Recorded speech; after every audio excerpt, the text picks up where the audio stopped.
Welcome to Remarkable Regional Business. This is part 2 of my conversation with Bianca Tarrant from Our Cow. And if you haven't seen part 1, then please go back, have a watch or a listen to that. But you are going to love part 2. Let's jump straight in. What were some of the levers or the resources that or the groups that you were able to connect in with that were able to upskill you and you're able to gather all the knowledge required in decoding the complexity of this business? We were really fortunate to have experienced people around us. And it's so funny, like you don't really think about how people come into your life or how people show up, but they just do at the Yeah, right time. yeah. Like we had a fantastic business coach that we met through a farming business coaching company. So he ran a farming business coaching company, and then he ended up coming on board as an advisor and a coach of mine and Dave's personally, and a director at Our Cow and all that sort of stuff. But he was really instrumental in like the growth and the marketing side and setting up systems and processes and procedures and like systemizing our business. Yeah, And wow. then we had a couple of other guys that came in as like in the meat processing side. They just turned up one day or like, who are you? And then they gave us their background, and they were really instrumental in helping us set up the meat processing side of our business and how Wow. we run our shifts, and we run our boning room, and we run our butchering and all that sort of stuff. Like they were really important on that side of the business. And then a couple of years ago, we brought on like a C-suite into our business as well. So Dave and I have always been really big believers of employing people that can do the job better than you. Yep. And if you can afford 20% of their salary, they will bring 80% of value to your business. So we employed um, really skilled C-suite guys that brought a lot of skills to our business that we don't have. Like Dave and I don't have a business background. We don't have a marketing background, meat processing background. We're none of those things. Like we're a couple of farmers out in the bush at like in Bayougal. So like we surrounded ourselves with people that did the jobs better than us that we could learn from. Yeah, gee, that's so cool. What did you need to learn personally to be able to lead the vision and the whole business and put all the people in place and still lead the show now? And what does that look like? Yeah, I think like we had to learn to obviously trust people and trust that they would come into our business. And we had to lead from like a good culture as well. Like we both worked in businesses that had bad culture and companies that had bad culture, and that was not something that we wanted here. Like we wanted to have a place where people enjoyed to come to work, where they felt empowered to do their job, where they were able to work autonomously and that sort of stuff. So that was really important to us. But just I toward like probably in the last like 2 years or year and a half, we've learned that we have to work on ourselves so that we can show up to the best version of ourselves for our team. So instead of us, as a founder, like you want to do everything. And when you started, you did everything and you were in the marketing, you're doing the meat processing, you're doing the packing, you're doing the delivery, like you were doing everything, but learning to let that go and bringing the team in and being able to work on yourself so that you are getting enough sleep, so that you're not a big stress head when you come to work, so that you can improve yourself to be that person in front of your team has been something that we've been working on over the last 12 months. Yeah, nice. And so day to day, what does a day in the life of Bianca and Dave look like? Looks a little bit different now compared to what it used to back in the early days of COVID. Like, Yes. we'd be in the shop at 1 o'clock in the morning until 10 o'clock at night. But Yeah. now it's a little bit different. We come into the office every day, check in with our team. We've still got all of our meat processing here in casino. So we check in with all the factory guys and see how they're going with everything. Just lots of meetings, checking in with everybody, leading the strategy, leading the vision of the business. Um, we spend a lot of time visiting our farmers as well, which is something that's really important to us. So while we have our customers on that end of the business, we also have farmers on the other end that we need to maintain relationships with and ensure supply chain and all that kind of stuff. So we visit our farmers a fair bit, and like as the face of the company, still like Dave and I a lot in marketing and trying to tell our story and doing things like this and telling people what we do and why we do it and the difference that we're making in the agricultural industry. I don't think like as a founder you really step back and have a look at what you're doing and how that impacts the industry that you're in. It's not until someone else, you hear stories like, I hear stories all the time from farmers like, I couldn't see a future on my farm for my kids until I started to supply our cow. Like, I hear those stories all the time, and that's what really puts you back and remember, you remember like why you're doing it and the impact that you are having on the industry. That's huge. Tell me a little bit more about what the industry was like when it relied 100% on supermarkets, for example, or and supplemented by butcher shops and other retailers like that, and how that landscape's really shifted and changed in the last 5 years. Yeah, it's obviously like the big guys still take majority of the livestock, but Australia also has a very big export industry, which we rely heavily on, like as a whole for the agricultural industry. Export something that's really important to us here, and it's a testament to the quality of the beef that we produce here in Australia. We've got a reputation for producing good quality, clean, green beef, and other countries want to eat it, which is fantastic. So yeah, we have a big export industry. Obviously, like the supermarkets take a big portion of the livestock that we produce, and there'll always be a need for that. Like there'll always be a need for consistent, affordable meat products into those kind of avenues. But I guess like we've the niche that we've tapped into is something that is a little bit more premium. It's a different quality. It's a different customer base as well. As people who are okay to pay a little bit more for their meat products and get guarantee the quality that they're going to get every time. It's obviously the convenience of having it delivered. They don't, especially for busy people, having their food delivered is a big convenience thing.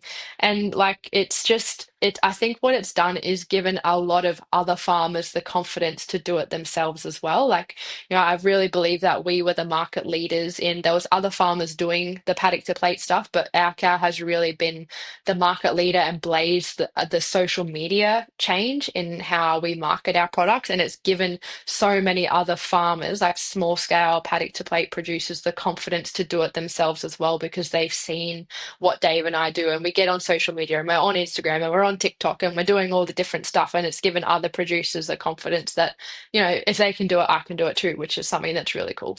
Yeah, it's a model. Like it's not just our cow's going to be the the mogul of the industry and have corner the entire market. But what you've started is a movement of and a different model that is able to be replicated. And it means that I'm a firm believer in like the abundance kind of mindset when it comes to market positioning and business. That there is more work, potential work in any market than you could even nearly fulfill yourself. Like it's endless, right? And so I love how you lead from the front there because that's a sign of a true leader is one that is not threatened or concerned by someone else stealing your good idea or replicating or following you because every good leader has people that are following them. That's a kind of one of the hallmarks, right? You mentioned on one of the one of your points there about marketing, and I work in video marketing, so I'm really interested in this point specifically. Tell me a little bit about what you learnt and what was effective for you in your marketing strategies, and how early did you kind of put together a bit of a strategy or decide how you were going to get this out? Yeah. Well, like I said before, Dave and I don't come from that background. So I think Yeah. how we worked it out was I think we just winged it, to be honest. Like we just showed up on social media authentically. And it wasn't from, we didn't have a business plan or a marketing plan and go, we're gonna create these videos, then we're gonna say this and do that, and blah blah blah. It was just like what we're doing on the farm today is blah blah blah, and we're in the tractor today and this is what happens when we do this. Like it was just documenting what we did every day on the farm and showing that to people because people in the city are so like they're so far from what we do, but it was just about showing that and not taking that for advantage. Like, we sit in a tractor and think, oh, we're just putting some hay out or we're just putting some lick out or just doing our jobs. But for someone in a high rise building in Melbourne, that's so different to the life Yeah. that they're And experiencing every fascinating. day. So Yeah. just, yeah. And you don't like, you don't think about that when you're doing it because that's just how you live. It's just what you do. So just showing that to people, showing people what we do and being vulnerable and being open and being transparent, which is something that wasn't really done, especially not in the meat industry or even the farming industry beforehand. Like it was sort of like a bit of a quiet topic or bit of a taboo topic about how like your food actually got on your dinner plate.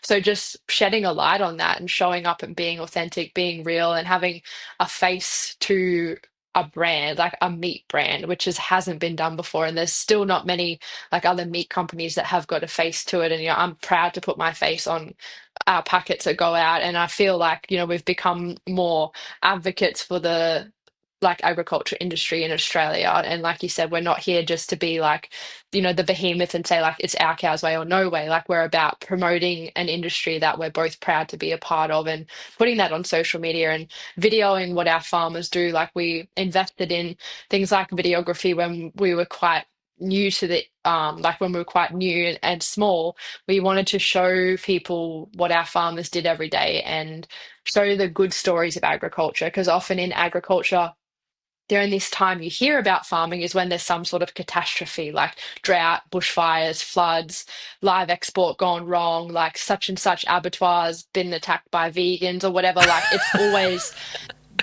it's always negative. Yeah, it is. But there's literally so many positive stories that happen in agriculture, and like producers are at the forefront of, sustainability and climate change and impacting, their environment, but no one's like telling those positive stories. So Yeah. just putting that on camera. And it's so hard to get farmers to talk about what they do. They just, if I said to any of our producers, if I said like, "Are you a regenerative farmer?" They would say, "What is that?" They would say, "What is that?" But that the things that they're doing on their farm is like mind blowing. And Yeah. how you put that on, like putting that on camera. Like we have one farmer, he's planted over 100,000 trees on his place. And I was like, "Why did you do that for?" He said, "Well, I just thought it would be the right thing to do, and I wanted to preserve my waterways and give the cattle a bit more shade and stop erosion." So like he's thinking about all this stuff, but they're not necessarily thinking about what label can I put on it. Yeah. Like Yeah. they're not thinking about, well, I'm going to be a biodynamic farmer, I'm going to be a regenerative farmer. They're just thinking about what's going to improve my soil, or what's going to improve my land, and what's going to be the best for the next generation to come and take over this farm and succeed into the future. Yeah, it's so funny you say that. A farmer, um, in the right environment, you can't shut up a farmer, right? Like if you're talking to them face to face, they call them cockies for a reason. They're just going to talk your Yeah. ear off, most of them. But then you ask particular questions, or you come at it from like trying to bridge the gap between what a consumer or what a market, emerging market demand or language is, and it's just their normal life. It's just normal life to them, right? Yeah. This is just how we do things. This is just what I decided to do, or what I thought, the idea I had, and I'm just doing it. And so what I see in you guys though is a completely different approach. It's like you skipped over like the industry culture or norms in terms of being a little bit more closed book or tight lipped. How did you just show up with the intention to be authentic and honest? That's not standard. Where did you get that from? I have no idea. You came to the realization that people just would find it both interesting and fascinating, but you weren't afraid to go, this is have a window into what we're doing. This is our life. Yeah, 100%. I think like people now, there's so much bullshit on social media and things like that, and people are really aware of it. Yeah. They're so aware of what's real and what's fake, and just showing up and being your authentic self is something that people resonate with. And it's not like it's not about trying to say that this is we're better at this or we're better at that. It's just showing you what we do, and not like never taking ourselves too seriously. Like we're never afraid to have a joke or take the piss out of ourselves or like whatever. We're just showing up as if I show up the same online as if I was down at the pub with my mates, like Yep. I'm not a different person. And that's what I think people gravitate towards is they feel like they know us and they know our story and they've been on the journey with us over the last couple of years. Like, Yeah. people that have been following us from day one to now, like yes, they've seen our business grow and they've seen this and that grow, but like Dave and I haven't changed in who and how we show up online. We're just sharing our story, and we're passionate about sharing the story of other farmers as well. I love it. I love it. Now, on the staying on the marketing front, how have you seen a shift in what you need to do, or strategies, or people included, as you've scaled? What has the relationship, and have you needed to scale the way you market to expand at the same rate or the rate that you need to?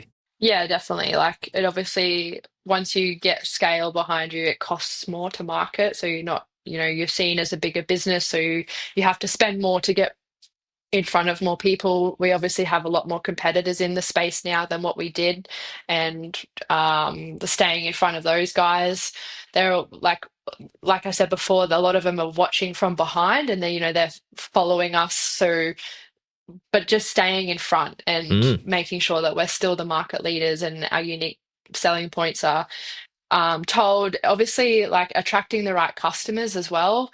Like I said before, we're not for everybody. Like we're not a $6 a kilo sausage brand. Like if yeah. you want $6 a kilo for sausages, like you go to the supermarkets, and if that's for you, that's fine. And I guess just being really clear on who our customers are. And once it's really interesting, like we tried to be for everybody when we first started. We wanted everybody to love our products and we wanted everybody to shop with us. So we used price to try and, we're cheaper than the supermarkets and you can buy from us and have it cheaper. But we realized that it wasn't our customer. So when we actually rose our prices and did that, we attracted a better quality customer. Like we Yeah. attracted the right customers that stayed with our brand, that wanted to shop with us. Not They weren't just price driven to shop with us. The reason they wanted to shop with us is because of the benefits that our business provided to them. So being really clear on that as well, I think definitely helps. Yeah, massive. And it sounds like you're a big part of your role now is like you've scaled the business and you've got the right people in the right places, but you are needing to tell the story still from as in as many places as you can. And it sounds like you're doing a really good job of that. I wanted to ask it. I picked up on something you said earlier as well, that you are able to. You've gone from a one of the struggling farmers to a leader of a like a market disrupting model of paddock to plate food. What is the wider agriculture industry responded? How has the wider agricultural industry responded, and what kind of positions do you find yourself now in of influence or input into the wider agri startup kind of sector? Yeah, it's a great question. Like at the start, people weren't really sure of how to take us, and there was a bit of, I guess, like backlash and doubt in the industry, and that like tall poppy kind of thing. Like people didn't really know how we were going to show up or what our purpose was, and if we were there to try and disrupt what they do in the Yeah, industry and things like that. But I think now that we really had to establish ourselves and to prove to a lot of people in the industry that we're here just to provide another market. We're not here to compete, or we're not here to, take anybody's business or anything like that. Or we're just here to provide another avenue that hasn't been provided before. So I think proving ourselves that's taken a long time to do that, and even just in things like processing space, like being able to work with abattoirs. It's really difficult when you're a very small scale producer to get kill space and to be able to work with bigger companies. But now, like a lot of that has come easier with scale. So having the size behind us, but now, like, people really respect our cow. They respect who we are. They know what we're about. They think it's a fantastic thing that we're doing for the industry, is like being a voice, is showing the positive side of agriculture. So I very rarely run into anybody that's in the industry that has a bad thing to say, even if they're not like our cow. Again, like I said, it's not for every customer. It's also not for every producer. Like we're very, very specific on the type of livestock that we take at our cow. Like I said, it's all grass fed, free range, organic, that sort of stuff. So it's a very niche livestock market. And even producers that don't fit that bubble for us, they're super respectful for what we do. And they, like I respect them for what they do and vice versa. So yeah, it's like as a whole, agriculture, it's one of the best industries to be involved in. And I'm yeah, super proud to be a part of it. Yeah, yeah, I bet. Um, so, what is next for our cow? Like, what are you? You're sitting in the pilot's kind of seat with Dave and looking out the windows. Like, where are you? Where are you taking this thing?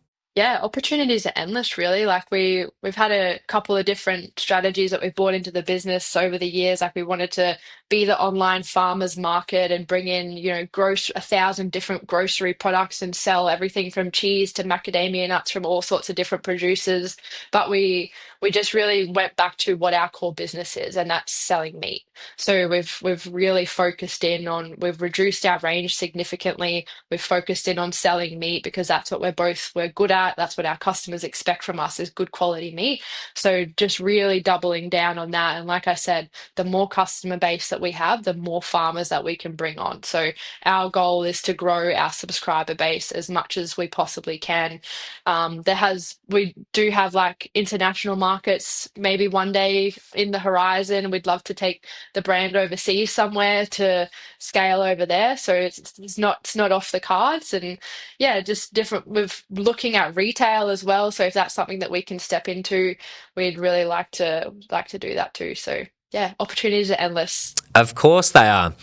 I want to spend a bit of time digging into the key lessons that you've learned over your journey. One as a young person in the industry, and then two as a female in the or what is a largely male-dominated industry, especially in processing. And what have you learnt over your journey that you hold up as keys to your success and your sanity in this whole thing that you can pass on to maybe someone that's in similarly in your position? Yeah, 100%. Like being a young person and then being a woman also is like two very challenging things in itself. Like I said at the start, like it's difficult for young people to get onto their own place. Like there's a lot of people in agriculture, but being able to take that next step of owning your own farm is quite challenging. So, I guess showing up and explaining to people that there are other ways that you can do it. You don't just have to have the succession behind you and things like that. So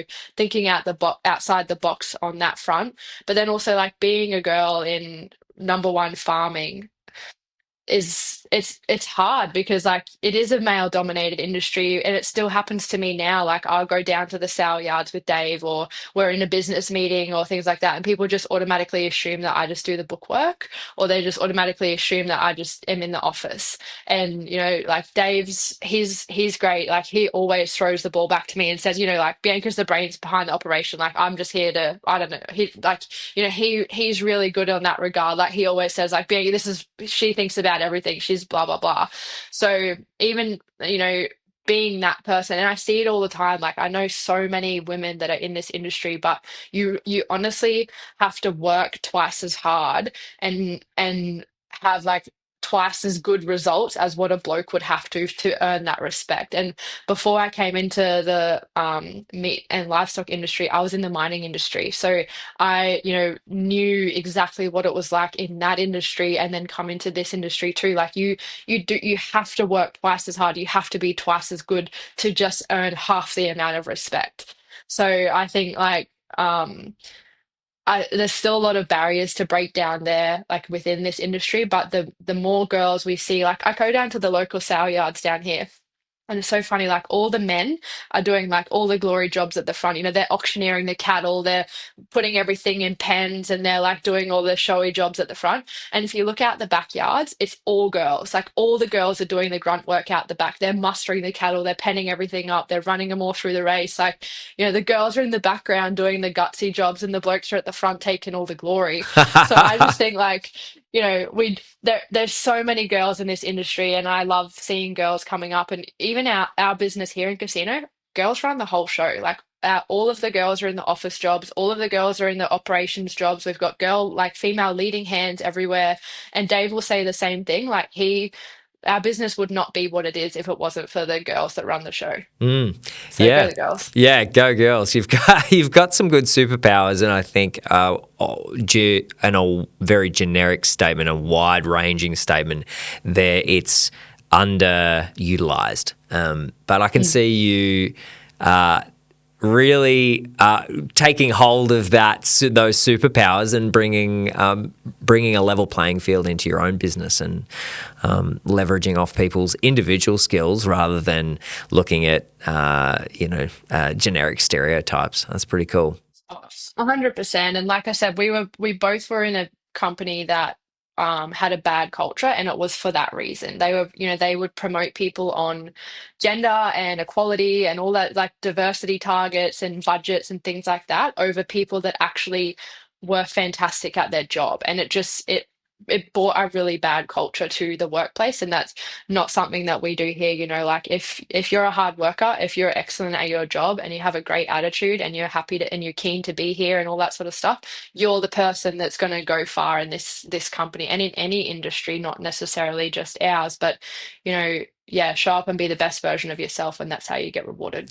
I love that. It's a really balanced and sensible approach. You get a lot of big businesses that try and meet their diversity and inclusion kind of targets by the numbers rather than by the people, and it just really doesn't make sense. People can get themselves into a bit of a twist and a turn, thinking, oh well, the answer is just to get more women in jobs, and they go, that doesn't matter what kind of women they are or what they want to do, just get them in there.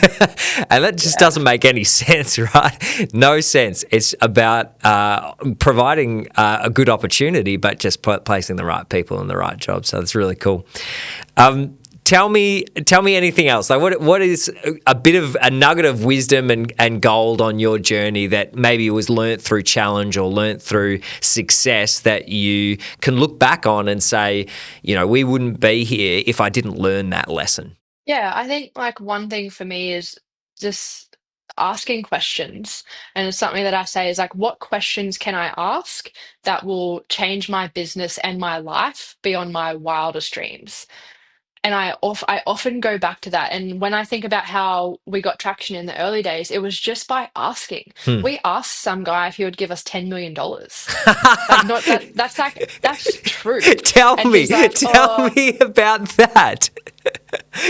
we wanted to, before we started our cow, we looked at like a retail butcher shop chain, Yeah. and we knew this guy through a guy through a guy. Like it was like very far connection, very far. Anyway, we got in touch with him and we were like, we want to buy these chain of butcher shops. Like, do you want to come in with us? It'll be 10 mil. And he's like, oh, it's not. Like, he had a good look at the books and all that sort of stuff. And we got pretty serious. And he's like, it's not for me. Why don't you have a look at something online? And we're like, okay. Like, he said no. We moved on with our life. We've still stayed in contact. Like, what is the That honestly is the worst so thing that could good. happen? And just asking questions like, I love that. what's the worst thing that someone could say is they say no and you go your separate ways, and you have a Yeah. cool story to tell like I do just Yeah. by asking. And I've spent so long in, Instagram DMs asking people if they will promote our business. Can I send you a box of meat for a plug online? And if they've said no, it'd be like, okay, no worries. Like, and if sometimes you get someone that says yes, like the amount of NRL players that we sent meat to that were like stoked to get a free box of meat and gave us a plug, like just because I asked a question. So, Love that. don't ever be afraid to ask questions, and, yeah, what's the worst outcome that you can get out of it? And then you might get a life-changing outcome out of it too. Bianca, that is absolute gold. Have you got any more nuggets like that? That was amazing. Um, Look after yourself is probably another one. Yeah. I've learnt that over the Look, years. Like, it's really sustainability. important. Yeah, tell me, like you were for you said for like a year, 7 days straight, kind of like 1 a.m. till 10 p.m. You can't Yeah. sustain that for very long. Like, how have you managed sustainability in your work? Putting exceptional people in roles. Like, we have an exceptional team here in casino. Like, we could not get a better management team and staff crew that, people that they bleed green. Like, they're with us on the journey. They're 100% behind me and Dave. They'll be here for as long as we're here, like they're the kind of people that we have in our corner, and it makes a massive, massive difference. And it allows us to not have to be so involved in the operations and be able to focus more on like steering the ship, taking us to where we want to go, leading the team, and focusing on ourselves. Like, we're able to just something as simple as like cook dinner of a night time. We're able to go to the gym, or we're able to read a book for half an hour before going to bed, or we spend a lot of time like meditating and thinking about attracting things into our lives that we want, and just being able to focus on that sort of stuff. And yeah, I don't think people, it's been difficult to shift that, because like I love the operations and I want to be in there packing boxes, and I feel bad if I'm not, but like being able to have the team allow us to not have to do that and focus on growing the business instead of like being stuck in the day to day of the business is game changer. Bianca, that is also amazing, but it's not an easy thing to do. Easy thing to say, put the right people in the right jobs, not an easy thing to do. And especially in a regional area, right? It sounds like you've assembled quite the A team. How have you done that from casino? I don't know. We came into the factory here, and the right people just turned up. Like, I mean, like, we've gone through a lot of wrong people, don't worry. Yeah. Like, I think we've had over 400 staff go through our cow. So, like, we've employed a lot of people over the years, and now we know what to look for. And the number one thing is attitude. You can train people on any skill and teach them to do any job, but if they don't have the right attitude, then they're not the right person. Mm, So, we hire slowly and fire fast, yeah. and you figure out quickly like who the right team. We treat our business like a footy team. We've all got each other's back. We're all here to play for the same goal. And if there's someone that's not pulling their weight on the team, they don't play. Yeah. Wow. So that's just how we roll. I love that. It sounds like it would build quite the team dynamic and culture. But like, how do you get people motivated, even in roles like in the packing and or in the boning or processing? Like, they're kind of jobs that generally don't pay a lot and can easily attract people that aren't that fussed on what they do for work and money and very easily could not bring much passion or anything to the job. How do you build that team culture with such a wide range of skills required or jobs? It's exactly what you just said. It's culture. It's the right people. It's the right attitude. It's giving them something to work towards as well. Like, not many people in our business have stayed in the one job for the whole time that they've been here. If they're the right person, they move quite quickly, and we put them into different positions and keep them motivated and keep them energized to come to work. Like, responsibility, autonomy, all of those kind of things that actually motivate people. You'll find that money isn't the biggest motivator for people. Like, it's being recognized in their role, it's being appreciated, it's been given the autonomy to do different things. And like, we're very big believers of we employ somebody, we trust them to do their role, and we get out of their way. So yeah, we've been very fortunate to have such great amount of staff in our business. Ah, I love it. Yeah, this is so cool. Like, I'm getting lots out of this, and it has honestly been such a fun interview. I reckon ag startups have got to be on the top of my list of favorite episodes that I've recorded, and yeah, you're right up there on one of the top ones. Thank you so much for spending the time with me, Bianca. It's been a real joy and a pleasure. If someone wants to connect with our cow or follow your story, like, how can they connect? Social media is a big one for us. So Facebook, Instagram, TikTok, you'll see us on all of those platforms, and I'm usually in the DMs of all of them. So if you want to get to me directly, you can send me a message. And yeah, we've also got our own podcast too, actually. It's called Paddock Uh, Talk. Hey, that's cool. Oh, I So can't believe we didn't talk about the value of podcasting. When did you start it? yeah, we're only 2 episodes in, so Woohoo! very, very, very fresh, and Yes. just yeah, chatting about what we do and a few farmer stories along the way. Ah, I love it. We'll have to talk offline about that. That sounds very cool. All right.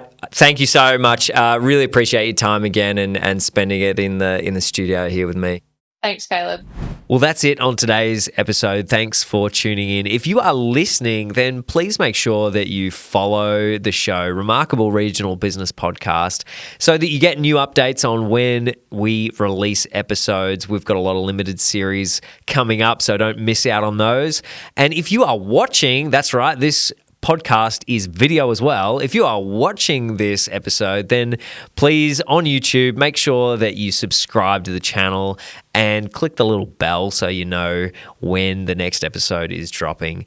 That'd be so good. And please, the last thing I want to ask you is, do you know a remarkable regional business? If you do and you want an insight into their story and to see them platformed on this podcast, then please dob them in. You can go to hebronfilms.com/podcast to do that.